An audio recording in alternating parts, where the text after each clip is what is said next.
Hey guys, so today we're going to be playing a game called Bloody Painter Sims. Yeah, let's just get right into the game. Content warning, this game is not suitable for children. You agree that you are at least 13 years of age. This game contains some graphic scenes of violence. If you're 13, this game is not for you. In the game, players can easily die. If you encounter a murderer, please call the police first. It's unrealistic to develop a romantic relationship with a murderer. What a messed up world this is, if this has to be the message. This is a romance game. A romance game with a murderer? What? People are messed up. Ugh. With a severe headache, you wake up in an unfamiliar place. As you touch the bruise on the back of your head, it seems you were hit by something heavy before you lost consciousness. A heavy iron chain tied around your feet. Someone has trapped you here. You try to remember what happened before you lost consciousness, but you can't recall anything. Let's investigate the surroundings first. Oh my gosh.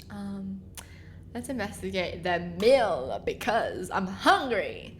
Near the door, there's a serving of spaghetti with tomato sauce and a bottle of water. Also, a round plastic fork that's completely harmless was thoughtfully attached. It's still warm. It feels like it was sent here not long ago. Where to investigate next? The door. You peek through the keyhole, but you see nothing inside. I wonder where I am. Where to investigate next? Cell phone? There's a cell phone? No signal. I might be in a remote place or underground. Where to investigate next? A mattress. There's a mattress on the floor. The mattress feels really hard to lie on. Where to investigate next? The wall?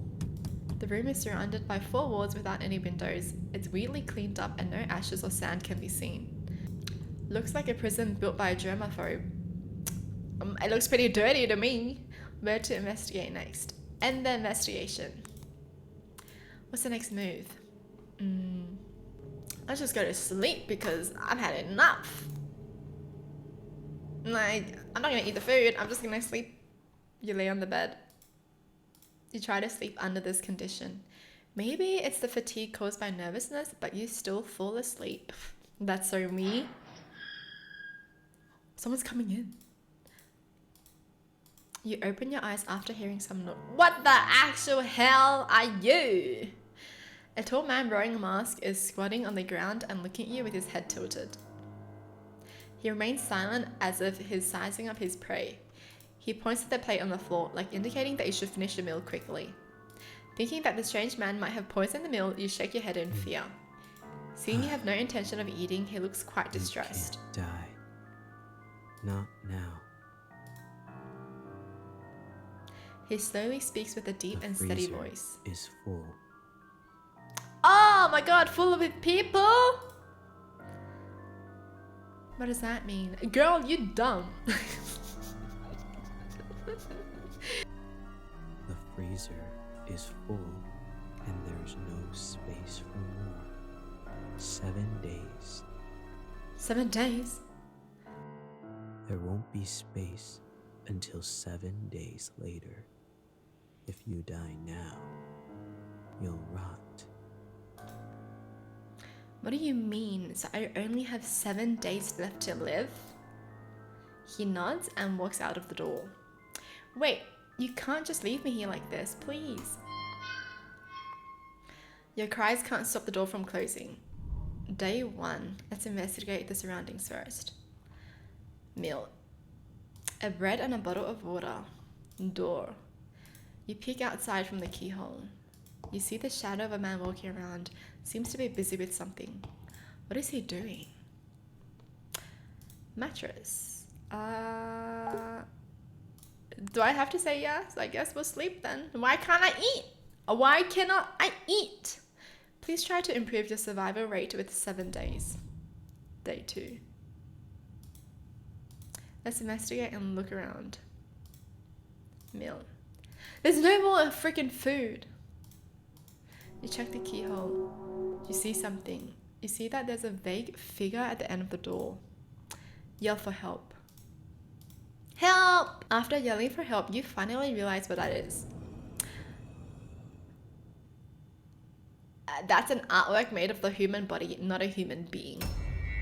Oh my goodness. You hear the door open. You slowly push the door and there's no trace of the strange man. First, you go into a room with a large freezer, sink and operating table. Then you open another heavy door. You find yourself in a room full of glass display jars. The jars are filled with specimens made from human body parts. It's like you're in an art museum. What the? Could it be that he wanted to freeze me as material for specimen artwork? Of course that's what he wanted. Girl, you're slow. You're thinking. You're seeing this scene. Admire the artwork. Girl's also a psychopath. Yeah, let's do that. You look around and admire his work with relish. You look at them for 15 minutes straight. Interesting. Maybe it will increase my survival rate. You hear a voice coming from the corner. It turns out the man has been watching you from a blind spot behind the glass cabinet. I like them. They're so beautiful. The man goes silent with his head tilted for a couple of seconds after hearing your comment. He seems to be thinking about something. Don't you consider it cruel or bloodthirsty to them? No, I feel nothing at all. Man is like, this girl's a bit crazy. I don't know who I just kidnapped. You're such a weirdo. You're such a weirdo. Ugh. You think, aren't you talking about yourself? After you have a tour in his display room, he locks you back in the small room you were in. You go to sleep to end the day. Okay, well there's no more food. Your survival rate increases. Oh, yeah. I just need to play with him. Yes. Day 3. Until noon, you don't see breakfast or lunch being delivered. You're already starving. You're waiting for him to bring dinner, but what you get is not dinner. Instead, you hear the door was opened. A light shines through the crack of the half-open door, looking like an intriguing invitation. You open the door and walk into the light. You first arrive at the room with an operating table outside of the door. But this time the operating table is not empty. There's a defrosted human corpse on it. The man pops out of nowhere. He unties the iron chains from your feet and hands the surgical knife in his hand to you. First, where do you think the first cut should be? His voice tone sounds cold, like the kind of teacher who gives students hard questions on purpose. Well, I don't want to attack him because I feel like I'm much weaker than him and I haven't eaten, so let's just stab the corpse. Maybe beautiful works always come with some sacrifices. Without hesitation, you stab the abdomen of the corpse with the knife. But due to the lack of professionalism, the lines you cut are crooked and ugly. And this is when he gets close behind your back and holds your hand. You're both holding the surgical knife, like you two are cutting a cake together. With his hand, the lines you cut become smooth and clean. What the frick is going on? You can smell an ocean perfume on him due to how close you are. It seems to be sprayed to cover up the smell of formalin. Excuse me? You can feel his warmth with your back, but his fingers are a little cold. He's focusing on cutting on the corpse, and your hand keeps moving under his lead. He could have killed you or ignored you, but he didn't. You start to speculate on the purpose of his behaviors. Could it be that he wants someone who can ignore the cruelty in process and understand him? You think. After the happy creative time ends, you're locked in the room you were in. You go to sleep to end the day. Oh my god, it's already day 4. I only have 3 days left. Uh-oh. Until noon, you don't see breakfast or lunch being delivered. You're already starving. You notice that something is shining at the corner. A key! It seems like the man accidentally dropped it last night. You open the door with the key. It's a trap. You go past the operating table where you two spent creative time together last night. The display room. Then you discover that there are unnatural uneven marks from one wall to the corner. You find a trapdoor. After pushing the trapdoor, you see a normal basement storage room. At the corner of the storage room, you see a stair that goes up. It turns out that this is really an underground secret room, hidden layer by layer with a trapdoor. No wonder the sound insulation is so good. You walk up the stairs and see a heavy wooden board. You push it hard. What catches your eye is the interior of a cozy cabin. Then you realize the heavy wooden board you just pushed is the back of a bookcase. You look around and find that there are insect specimens everywhere in the cabin, and there is also a reindeer head specimen hanging on the wall. Then you walk into the living room. You see a young man with a handsome face and pale skin lying on the sofa. The ocean-scented perfume and the faint smell of formalin emanates from his body. It's him. He's the masked man who kidnapped you, but he's not wearing a mask at this time. His sleeping face has a ferocious expression. His neck is sweating and he seems to be trembling. It looks like he's sick. Kill him! At this time you decide to escape, girl. Why would I take care of him? If you don't run away now, then when? You open the door and find a forest with heavy snow outside. You remember why you came here. You were traveling alone. In the evening, your car hit a deer on the forest road and then stalled. With no cell phone signal in the deep mountains, you walked on the road for 30 minutes until it got dark. Then you saw the lights of a cabin in the forest and decided to ask occupants for help. That's when you witnessed that scene. You witnessed a man wearing a mask dragging a corpse into the cabin, and unfortunately, you were discovered by the man. You ran wildly on the mountain road, but the man was more familiar with the terrain than you were, and he quickly got in front of you and knocked you out. Then, when you opened your eyes, you were in the underground secret room. But this time, the man fell ill on the couch, and there's no one to stop you. You cross the gate with confidence, but after you only take a few steps, a sharp pain hits your calf, and you look down at the blood-red stain on the snow. Oh my god, it was a trap! Oh. Just now you realize that there are a lot of bear traps placed around the cabin, and it was difficult for you to identify them because they were covered by the snow. Then unstoppable pain makes you fall towards the snow in front of you. Oh my gosh, it's dead. As more bear traps are triggered, you are no longer you. You are an unrecognizable piece of flesh. The snow is dyed even brighter red, and you can only wait for the wolves to eat up your remains. Oh my god. Bad ending! Frick. Do it again. We're back. Okay, let's just choose stay and take care of him. I guess let's go to the kitchen. Make him some food. The kitchen is spotlessly clean. Let's look at what the fridge has. There are some ice cubes in it. These can cool down his body temperature. Okay, what's the cabinet? You find some clean towels in the kitchen cabinet. I can soak a towel in ice water and place it on the patient's forehead to cool him down. Alright, let's do that then. Let's increase our survival rate. Yes. You return to the living room, wring out the excess water from a towel soaked in ice water and place it on his forehead. His ferocious expression gradually softened. You once again notice his fair skin and long eyelashes, and his slightly curly black hair. If you don't say that he's a murderer, his sleeping face looks very harmless now.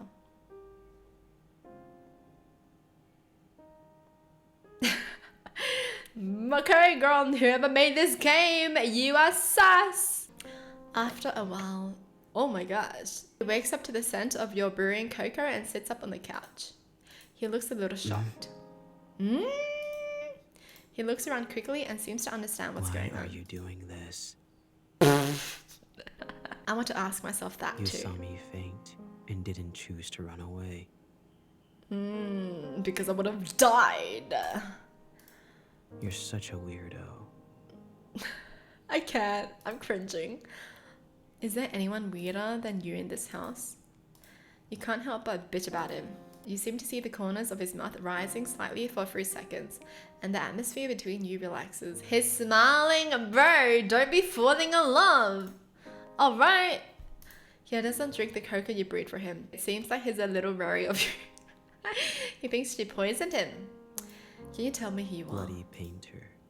That's the name they gave me for my modus operandi. Bloody Painter. If you find it difficult to pronounce, you can call me BP. BP. Even though what he told you was just a nickname, at least you know what to call him now. After the brief conversation on the sofa, he does not lock you back in the underground secret room. Oh, good. Perhaps staying to take care of him when he fell ill was enough to prove that you won't run away. You get up from the sofa and continue to look at the specimen decorations in the living room. He sits on the sofa, crosses his legs, picks up a book and starts reading. A man is too chill. You sit on the sofa. Soon a wave of sleepiness comes over you. Oh my gosh. Today you fall asleep on the sofa in the living room, not in the cold underground secret room. Survival rate increases. Yeah, let's go. I'm gonna kill him in the end. Day 5. You see him busy cleaning in and out of the house early in the morning. I'll come help too. Girl, don't. After finishing speaking, you pick up the rag and bucket and join the cleaning. But you can't really see where this almost spotless house needs to be cleaned. You're just taking a clean wet rag and wiping it on the clean cabinet. Do you usually love cleaning this much? It would soon be covered with a layer of dust.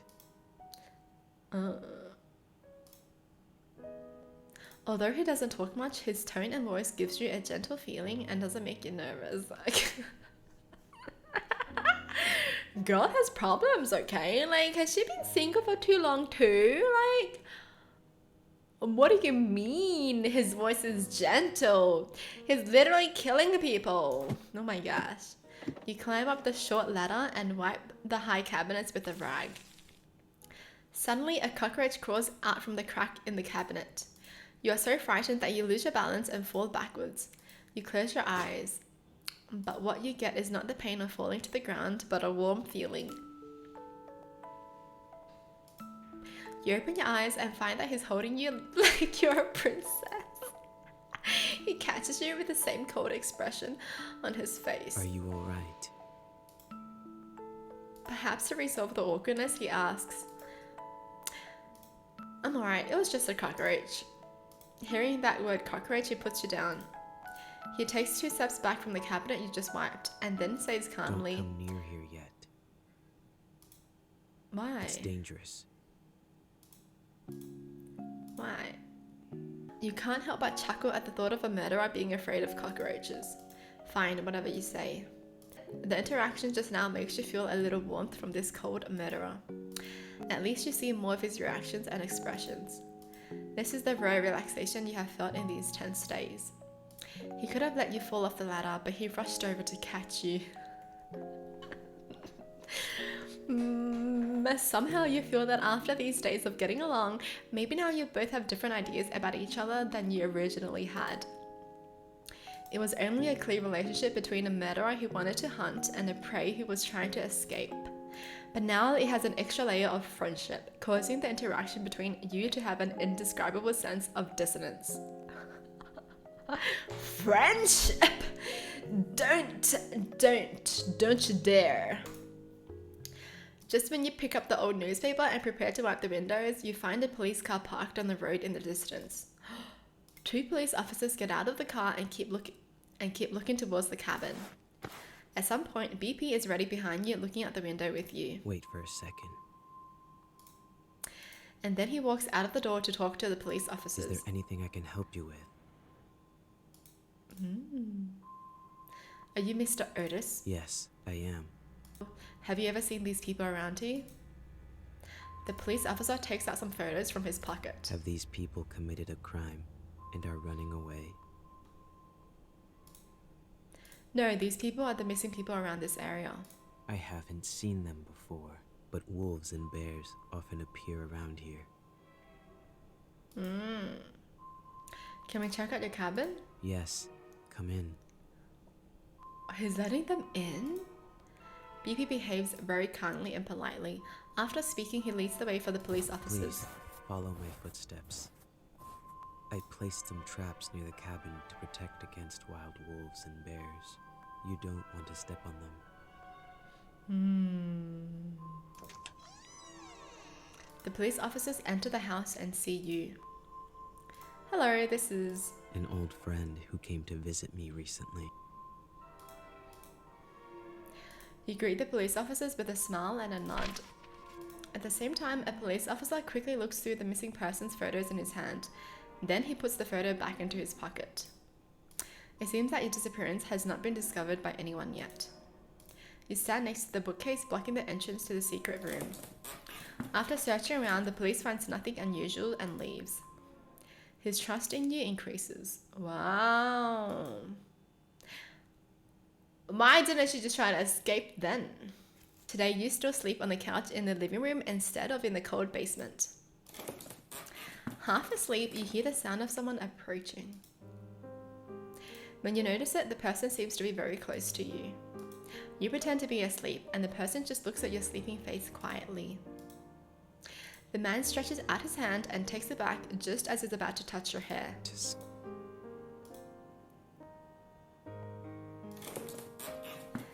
He turns around and leaves. Day 6. Oh my god, am I gonna survive? Please tell me. You see him busy in the kitchen for a while. Then breakfast is served in front of you. Yummy! There's a piece of toast with just the right crispiness on the large round plate, poached egg on top of the toast, and some lettuce salad. Their plating looks delicious. The drink is a cup of freshly brewed hot cocoa. The cutlery he gives you is still a round plastic fork with no offensive features. You sit at the dining table and start eating, while he sits on the chair opposite you and flips through a book. It's still snowing outside, and listening to the squeaking sound of the fireplace, the atmosphere in the cabin is particularly comfortable. Comfortable?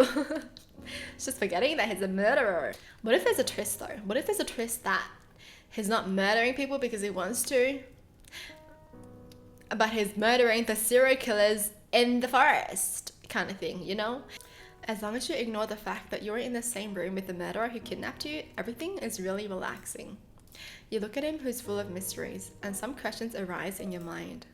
And you decide to ask carefully. Can I ask you a question? What is it?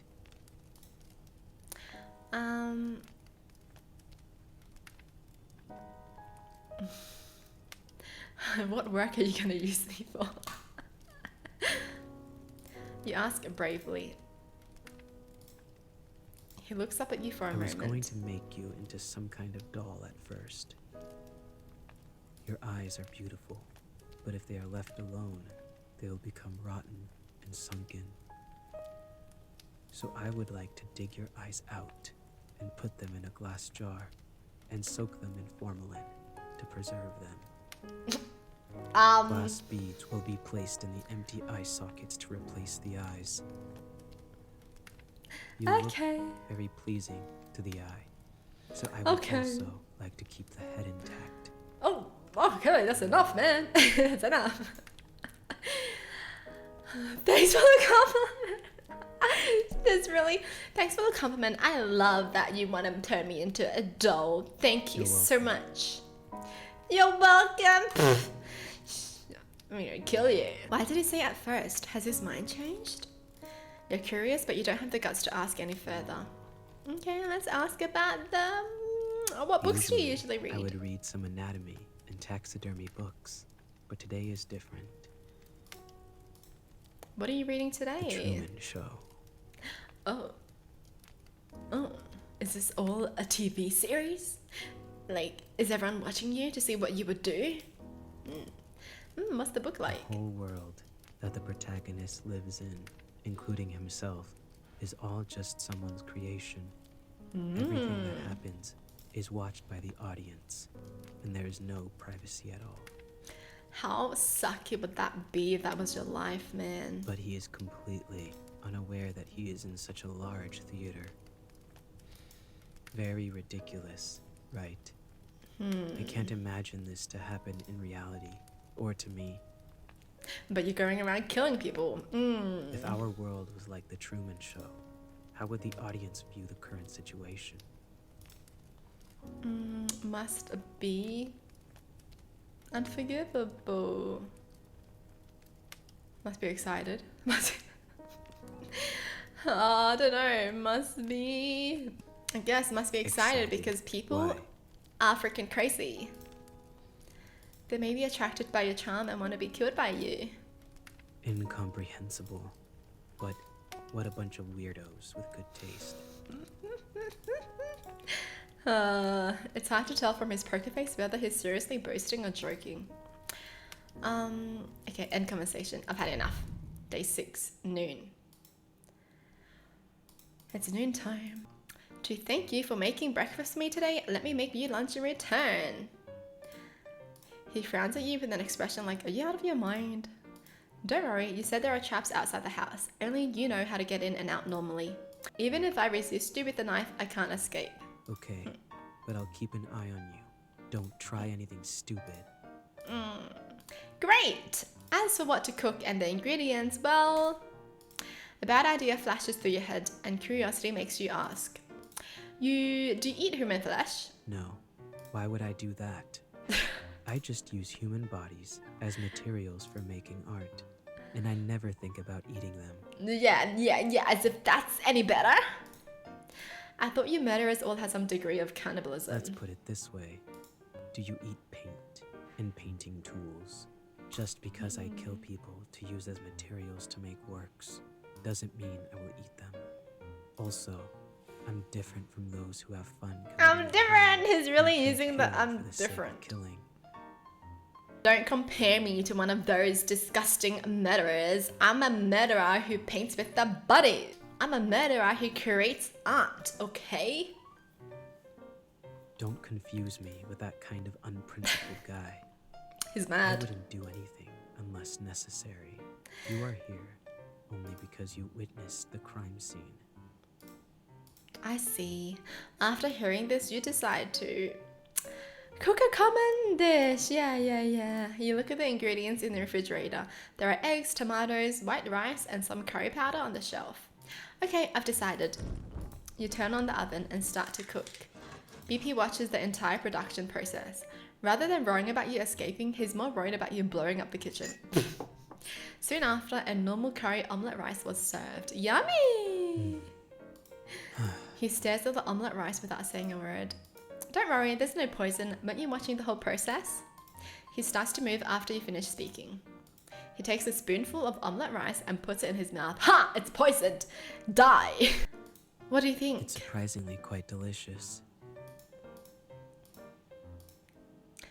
What's wrong? Nothing. It's just that no one has cooked for me for a long time. He has a pity story. I can make you more if you like. You had a fairly pleasant afternoon. Am I gonna die? Day 6 late at night. Uh-ohs. Hey! Woken up from your sleep by the man. His face is close to you and his blue eyes are staring at you. What's wrong? You sit up on the couch and rub your eyes. Got to go. Gotta go? I've noticed something unusual about the number of police cars patrolling nearby recently. They must have some relevant evidence and are doubting it. It is very likely there is an ambush outside. Oh. It's snowing heavily outside now, and I think it's time to leave now. Come with me or not. It's your choice. Well, I have to go with him, else I won't know how to leave, right? Oh, actually, the police are here, so they can save me. But you know what? I'll go with him for the plot. What do you want me to do? I'm fine with both choices, but I need you to look me in the eyes and tell me, what do you prefer me to do? You stare at his I eyes. prefer. He hesitates to speak and looks away, looking like he's thinking about something. Hold his hands for the plot. Your behavior makes him a little panicked, and he doesn't seem to be good at this kind of situation. You notice that his ears are flushed, and this unexpected reaction makes you want to tease him a bit. What do you prefer me to do? Prefer After a moment of silence, he slowly that speaks. you come with me. He's blushing. He tries hard to look you in the eyes and speaks his We'll thoughts. set off early tomorrow morning. Day 7. At least this girl's not Follow dead my yet. Footsteps. Okay, let's go. You follow the shoe prints he leaves on the snow and finally succeed in avoiding the many traps around the cabin. Just as you're walking through the forest, you hear movement behind you. Freeze! In the snowstorm, several policemen who are lying in ambush chase after you. You ignore them and keep running forward. Bang. A gunshot shoots across the sky and you feel pain in your left calf. You are shot. He shot me? The freaking police shot me? After all this, they shot me? Are you freaking kidding me? What the actual hell? He turns to look at you as if he's considering whether to leave you. Run! You yell at him, but he approaches you. What's going on? And he holds you in his arms. You feel a warmth on your forehead. He kisses your forehead. You feel the time freeze at this moment. The kiss is almost like a goodbye. Then he leaves you and runs forward, disappearing through the heavy snow. You are later taken back to the police for questioning. You say throughout the process that you were a victim. On that note, you're not lying. You don't reveal any unnecessary details. He left her. Since there is no relevant evidence to prove that you are an accomplice, the police can only release you after a long period of interrogation. After that, I'm free! 2 years passed. Now you live in a cheap little apartment. Cheap? This does not look cheap. Cheap. I freaking swear. Cheap. You live an ordinary life as if what happened 2 years ago never happened. Today is Halloween, and every household nearby has put some thought into making decorations, but for you, it's just another day at work. When you return to your apartment after getting off work in the evening, the strange thing is that as soon as you open the door, you feel a gust of wind. You remember that you closed the window before going out. Just when you're about to close the window, you find a gift left by someone on the table next to the windowsill, a red rose. You don't know why, but you have a feeling that BP has been here. That's creepy. Every Halloween after that, you receive a rose at your residence. It's like a once-a-year greeting. Although he says nothing, the rose seems to tell everything. Although you have certain similarities, you are two people from different worlds after all. Perhaps living your own life this way is the best outcome for both of you. Yes. She survived. Oh, she survived. Yes. Good. Good. I wonder what would happen if she was like, I don't want to go with you. You choose to stay. I'm going to stay and live a normal life. You think that this crazy journey should not go on anymore. Okay, I understand. Suddenly, his face moves closer to you, or just when he's about to touch you, he takes a piece of cloth and covers your mouth and nose hard. After struggling hard for 2 to 3 minutes, your consciousness gradually becomes blurred. When you open your eyes, you're back in the basement again. Oh my god! You are tied to a chair and you can't move your body.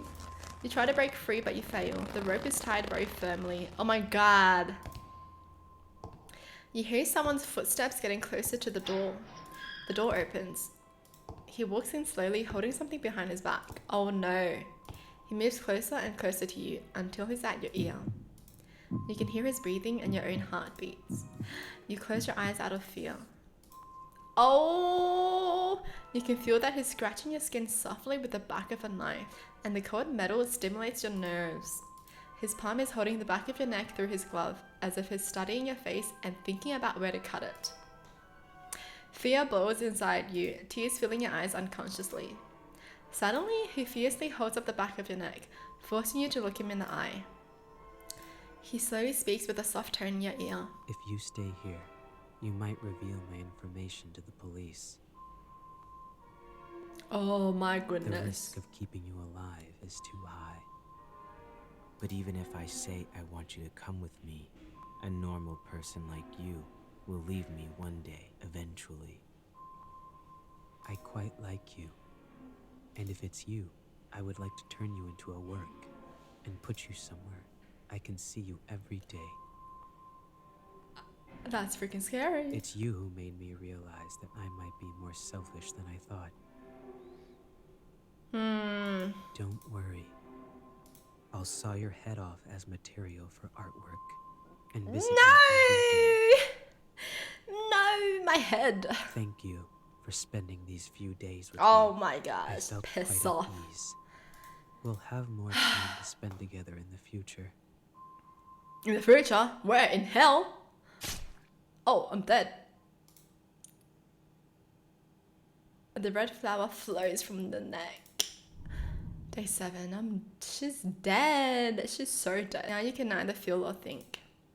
Everything becomes dark. Did he take her eyes? Oh.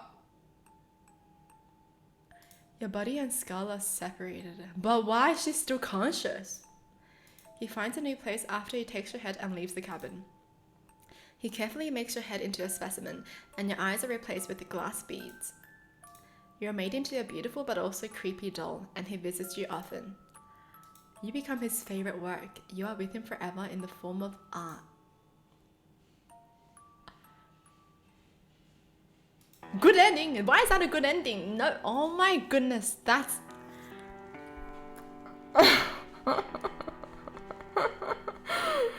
That's a good ending. Oh, are you kidding me? Why wasn't I allowed to kill him? Like, shouldn't there be an option where I like stab him in the back or something? Well, that's it for this game.